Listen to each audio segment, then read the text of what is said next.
প্রধানমন্ত্রী ইলিশের বাড়িতে চাঁদপুরে আসছে, আপনি দেখতে পাচ্ছেন কানা কানা লোকজন ভরে গেছে। এটা আমাদের জন্য একটা গর্ব।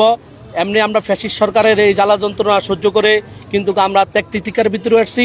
বর্তমান প্রধানমন্ত্রী তারেক রহমান চাঁদপুর আগমন উপলক্ষে ইনশাআল্লাহ চাঁদপুরের ইনশাআল্লাহ ব্যাপক উন্নতি হবে, রাস্তাঘাট, স্কুল, কলকারখানা সকল কিছুর উন্নত হবে এই আশাবাদ করছি মাননীয় প্রধানমন্ত্রীর কাছে। আপনাদেরকে উপহার স্বরূপ আপনি খাল খনন করে দিচ্ছেন, আর কি চাওয়ার আছে? আমাদের এখানে মেডিকেল বিশ্ববিদ্যালয় আছে, সেগুলা আমাদের পুনঃস্থাপনের জন্য আমরা চাচ্ছি। তারপর আপনাদের প্রশাসনিক ব্যবস্থা, রোডঘাটের ব্যবস্থা, ব্রিজ, কালভার্ট, বিভিন্ন ডাকাতে নদীর উপরে আমাদের ব্রিজের দরকার আছে, রাস্তাঘাটের বেয়াল দশা। এই অঞ্চলটা বিশেষ করে শেখ হাসিনা সরকার এই অঞ্চলটার দিকে তেমন আমাদের লক্ষ্য রাখেনি। মাননীয় প্রধানমন্ত্রী সেই উপলক্ষে অন্তত আমাদের এই জিনিসটা নজরে রাখবে, আমরা এটা আশাবাদ করি।